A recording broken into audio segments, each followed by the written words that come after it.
Thank you for joining us. I'm Naiba Reynoso. Ahead, celebrating the nation's independence. Plus, students get extra credit designing a county park. But first, Los Angeles County and city officials released results of the annual point-in-time homeless count, which showed a slight decline in the number of unhoused residents living on the streets, but validated that the approaches to ending the regional crisis under an emergency declaration are working. Here's more. Finally, we have encouraging news. Homelessness in Los Angeles County as a whole declined by 0.27% to an estimate 75,312 people. The city of Los Angeles experienced a decrease as well. We know today is an important day. This year's point and time count shows that we are finally moving in the right direction. Our coordinated emergency response to end our homelessness crisis is beginning to show improvement. Today is not victory, it is validation that the work that we're doing, we know what works and we just gotta keep doing it. We gotta double down on the things that make sense, stop doing the things that haven't delivered the results that we need, and that's why we're all here working together. I'm thrilled to have a partner in Mayor Bass, to see the city and the county working together, to have the partners across all local governments working together to say, we're all in this together. We ended the finger pointing and we're all about accountability and solutions. Everyone knows they have a role to play in solving this crisis. Formerly unhoused residents in the Lenox neighborhood of South Los Angeles are moving into permanent housing. The Aviation Apartments promise a chance to start over and let dreams take flight.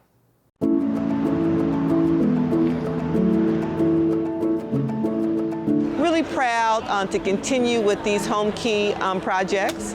I think this is the 11th or the 12th in the 2nd Supervisorial District. And for me, it's a great example of multiple levels of government.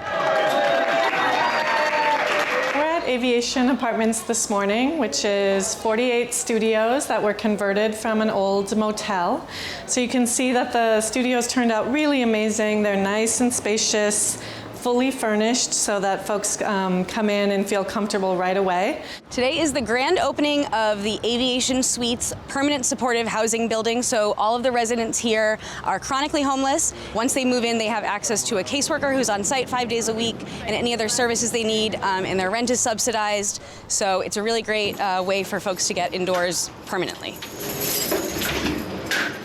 Being here is a blessing. Waking up on the bed, right here, this is relaxing and wonderful right here. Ain't nothing but a better feeling than to roll out of your bed and put your feet on solid ground. The reason I chose right here is because once I walk outdoors, I don't have to see no negativity. This is a great blessing, and I appreciate everything that came along the way that helped make this happen for me. But yeah, this is my humble abode. I try to count my blessings in that I got my health, I'm happy, I'm safe, I'm able to eat. I met a few people, so I'm making some more acquaintances. Hopefully some will become friends. How you doing? Great. I'm very fortunate now that I think about it because there are people that care out here. It's truly a city of angels. Los Angeles, right. This is really the kind of thing that we need all across LA County to help so much with our homelessness. The commitment to Pathway Home is to get you a true pathway home.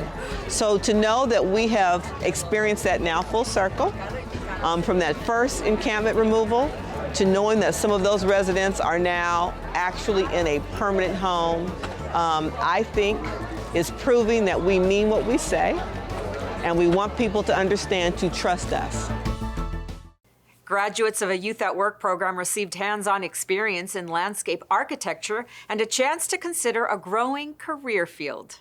We're here today to celebrate a very special Youth at Work partnership with the Parks Department and the 1st District. Our partners are working on the Puente Hills Regional Park project, which is turning one of the largest landfills in the nation into one of the first parks in the region in the last 30 years. DEO is here to make sure that youth have space and a voice in that process. Our youth, through the Youth at Work program, are partnered with Studio MLA, a renowned landscape architecture firm, and they're learning landscape architecture, community engagement strategies, and directly contributing to the look and feel and vision of the park. This program was a very eye-opening experience. It really opened my eyes to different opportunities that are out there in the world. I love being a part of being able to have some sort of directive control, creative control on something that gets built in real life and affects people. I first heard about the program through my school counselor, which she connected me to the Youth at Work program, and that's how I was able to apply. We think it's really important for them not just to be able to learn and build skills in a field that they might not have been exposed to, but also to expose them to people in positions within the county government, people of positions of power within the field of landscape architecture and design, connections for them that they can keep for the future, professional development, stuff like that.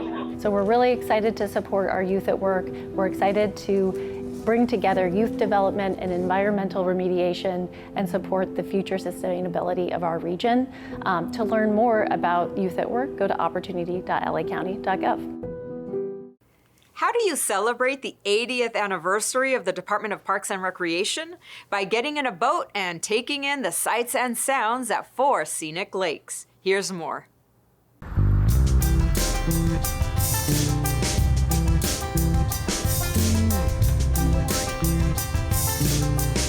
We're at the North Lake of Whittier Narrows. We have 3 lakes. We have the Center Lake, South Lake, and North Lake, and we're at the North Lake on the Santa Anita entrance of Whittier Narrows. This month we're celebrating our 80th anniversary. We're offering free boat rides for any child from 8 a.m. to 12 p.m. on Saturdays. For the month of July, for the Child's Act 2024, it's really important to get the kids out, get them involved. They can learn how to boat, they can learn how to fish, learn how to camp. Coming outside, enjoying nature, breathing the fresh air, enjoying the beauty of the greenery around us, and participating in activities is also really good for family bonding time. So getting able to spend that time together, because my husband and I work, our kids are involved in activities and sports, and so we're running around all the time. So being able to come, spend time here together is that bonding time that you can use to keep the family united. Today I actually did it with my friends, so it was fun laughing it out, trying to steer the boat. But yeah, I think it's just spending that time together, quality time together, that's the best part. Thanks for joining us. We leave you now with scenes from the 4th of July celebration in La Mirada. We'll see you next time on LA County Close Up.